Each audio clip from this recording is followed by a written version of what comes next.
en la previa del Loserville Tour que se celebra este 16 de diciembre en Parque Sarmiento, estuvimos charlando con Matt de Bullet For My Valentine, que llega a la Argentina junto a Limp Bizkit. Prepárate para esta nota exclusiva para Rock and Pop. Rock and Pop. 40 años. Okay, Matt, first, thank you for your time. It's really a pleasure to have you here, to welcome you in just a short time here in Argentina. First of all, what are your expectations for this visit to our country? Expectations kind of as they always are, really, just to have a good time, great crowd interaction, good energy, feel the love, and make it a cool moment for us and our fans, and just make it a good evening for everyone. Have some fun, sing some songs, and leave with some smiles. What can fans expect from the concert?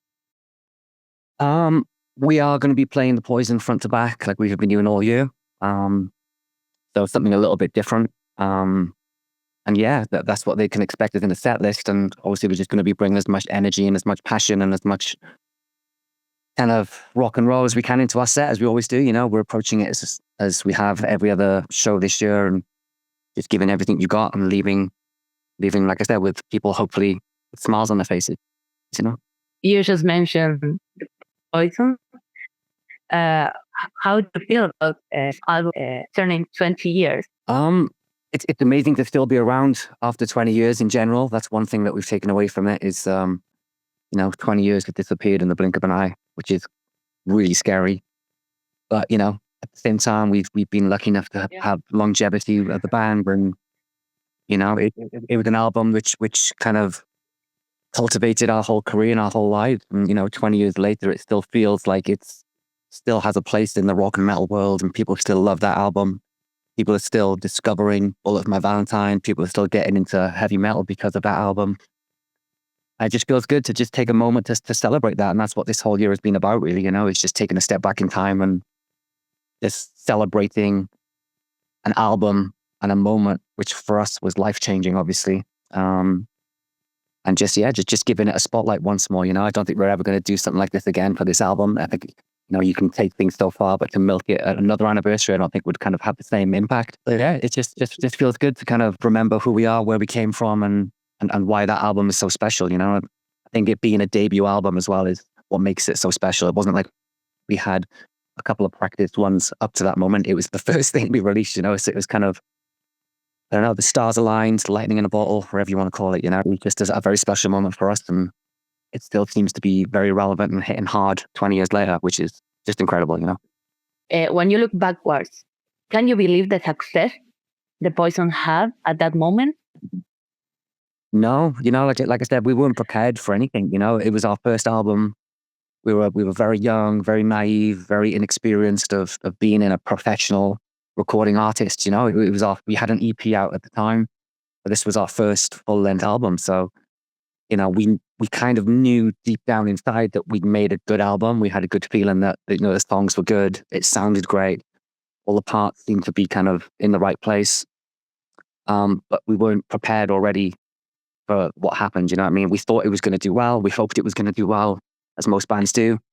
But the impact it had, I don't think anyone, even the label management, I don't think anyone was really expecting it to do what it did, But it was a beautiful moment for the band and everyone that was involved in the making and releasing of that album. And yeah, it's just super proud of what we did at such a young age and so inexperienced. Not many bands can have that kind of, I don't know, catapult them to the stars on a debut album. It's not many bands have done that on a debut.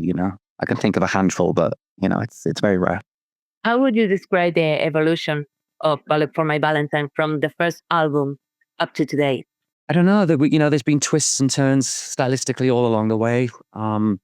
We've always just gone with our gut stylistically on what we think we should do next. We don't really kind of like to stand still. We always like to kind of push the boundaries creatively. And I think it's done us good. It's also maybe done us bad. But at the end of the day, we just, as recording artists, we just kind of go with what we feel is the best version of Bullet For My Valentine album to album. We don't overthink it. We just let things happen naturally. And the evolution has been, like I said, it's been twisted. I can't really describe it. It's been every album just seems to have its own kind of moment. And I like that. Lots of bands have a formula and they stick to it from day one right to the end. And there's nothing wrong with that. But for myself as the main songwriter, you know, I don't like to kind of repeat myself. And that comes with its criticisms and its challenges, you know, but that's something that I accept. And it just makes me, as a recording artist, it makes me want more and to do it more. You know, I think if I just kept on repeating formulas for the sake of it because of past successes, then I think it's kind of popping out really. But you know, we've changed styles here and there, but I think when people hear every album, Bullet For My Valentine, within 10 seconds, even though stylistically they're quite different from each other, you can tell it's us, you know. I think the DNA has always been quite strong in Bullet For My Valentine sound. What inspires you nowadays after, well, so many years in the game? I don't think anything specifically inspires me. It's more just kind of the hunger to keep on doing what we're doing, you know. It's being 20 plus years in the business now, you know, as amazing as it is and a privilege it is to kind of do what we do, it does grind you down. You know, it's hard physically, it's hard mentally. There's a lot of sacrifice that you have to put into being in a touring band. But I still feel like the best version of us is still to come musically. As a live band, we've never been better, and that will only continue the more we kind of play as a live band. You know, I still think there's room for the band to grow. You know, there's still boxes we want to tick. We still want to be genuine, you know, main stage headliner status at a lot of these major global festivals. You know, we've been lucky enough that we've had a taste of it at some of them.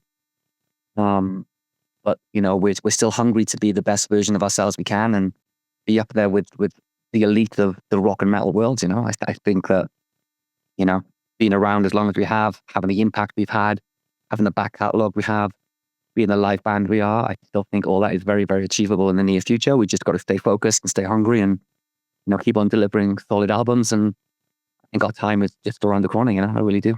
I think that sometimes people likes to dream like, oh, I'm on a band, I'm on tour, but you just mentioned a word that is sacrifice, and I want to know, what did you sacrifice for your band and because of being on tour constantly? Mm-hmm.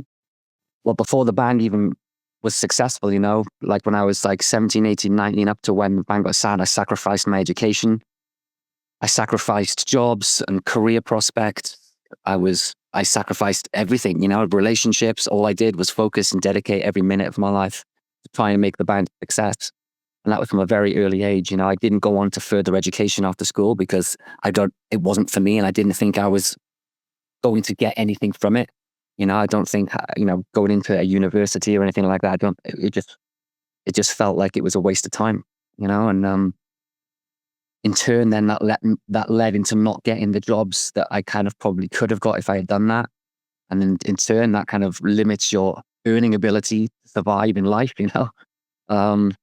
So yeah, everything, you know, the most sacrifices were made pre the band getting to where it was, you know. And then when the band kicks off, then the sacrifices you've got to make are way more personal, like time with your family, your kids. We've had moments on tour where like family members have passed away and we haven't been there for those moments. You know, it's just a lot of stuff. About 5-6 weeks ago, I was in Japan playing a festival and I missed my niece's wedding. You know, she's my only niece, my sister's little girl, and I couldn't be there because the band was playing a show in Japan. You know, like that stuff happens all the time for everyone in the band, you know. You will be the cool uncle, don't worry. Yeah, I know. It's good. You know, we've made it up for her in many ways. But, you know, it's stuff like that, you know, it's just like, it's not just people in touring band and music that have to do stuff like that. It's many walks of life and professions, you know, but that's a very normal thing to do, you know, when you're in a band. It's not just the band, it's the crew, it's the whole structure and ecosystem of touring musicians and everyone that makes it happen. We all go through those moments and it's hard, you know. Last weekend, Limp Bizkit returned to the stage with Loserville Tour after Sam Rivers' death. I want to know how you feel, how the band feel about this loss, about this moment. Yeah. Well, you know, we the first that we heard about it was when it was on social media, you know, that's kind of how it is these days. And yeah, just shocked, you know, like I've been a fan of Limp Bizkit for nearly 30 years. I first saw those guys before $3 Bill came out in 1997 at home in Wales supporting Korn on Life is Peachy tour. And, you know, that moment for me was huge as a teenager. So, you know, that band and that lineup is ingrained in my brain and in my musical DNA. And Sam was a huge part of that for Limp Bizkit. He was the backbone and the foundation of that band. So yeah, we feel their loss, we feel their pain. And to be here celebrating him on this tour with them and at such late notice is kind of I don't know, it's hard to explain it. It feels like it's a real moment that means a lot to Limp Bizkit. It means a lot to their fan base, and we're just so honored and proud that they invited us here to be on this tour with them, especially because of what this tour represents for them.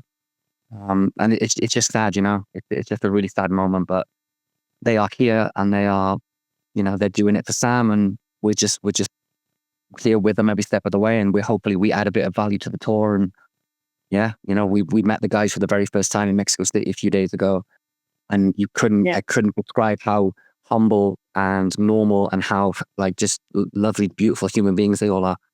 So it's nice, when they say don't meet your heroes on this occasion, that's incorrect. They've been nothing but kind and welcoming and accommodating to us. And we're just so fucking honored that we can be here to celebrate this moment for Sam with them. Feels good, That's very nice. We're really looking forward for you to come here. It's just only 2 weeks away, and I want you to sum up this part of the interview to send a message for all of your fans here in Argentina. Yeah, just, thank you very much for your patience. It's been a long time since we've been there. It's not the easiest thing to do to kind of tour Latin America. It's a long way from home. There's a lot of complications and logistics involved, but, we are so happy that we've actually managed to make this work, and we're so grateful for Limp Bizkit for making it possible for us. So thank you very much for your patience. Thank you very much for your love and support. And we cannot wait to be there in a couple of weeks, and it's going to be an amazing night. The strangest fan gift you have ever received? Stranger. The first thing off the top of my head, it's not really that strange, but it's kind of the only time it's happened. I had a huge fleecy kind of blanket that was made for me by a fan in Japan, and it was like a full collage of just family pictures, which was a little bit weird. It was actually a really nice gift, and yeah, it's at home now, and we have it on one of our stuff.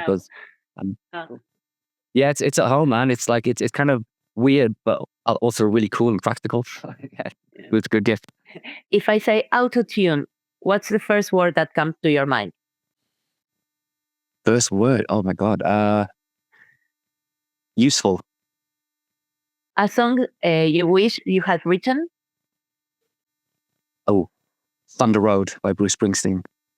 If you weren't a musician, what would you be in another universe? I would probably have gone into sports, something like rugby or something, professional rugby or something. That was my other passion other than music when I was growing up. And then music took over, and the rugby went out the window. The first album that blew your mind? Metallica's Black Album. The weirdest stage you have ever played on? Weirdest stage? I don't know about super weird, but playing Warped Tour back in the day was quite odd, because you would just play on the back of trucks. It weren't stages. It was just like trucks with, kind of the canvas pulled back, and then there you go. It's off you go. And it was usually around 10, 11 o'clock in the morning. So it was quite unusual. Warped Tour was brutal, man, back in the day. If you could collaborate with any artist, dead or alive, who would you choose and why? There's so many. The first one was Lady Gaga. Lady Gaga? Lady Gaga, yeah. I think obviously just her voice, her talent, her creativity. I think, to be able to work with someone like that, to collaborate with someone of her level would be amazing. Well, last one. You're coming to Argentina. You have a full free day. Let's imagine. What do you do first? You go to a football stadium. You eat at a barbecue, a parrilla, some meat, some Argentinian meat, or you go to a touristic spot like, I don't know, the Recoleta Cemetery or something like that.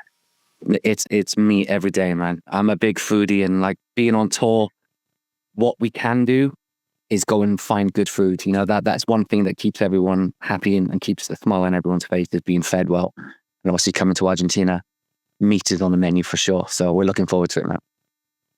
Perfect, Matt. Thanks a lot for your patience and your good energy and positive vibes. We're looking forward for you to come to Argentina. Thank you so much. Yeah, we're stoked. We're happy to be here. Thank you so much. Rock and Pop. 40 años.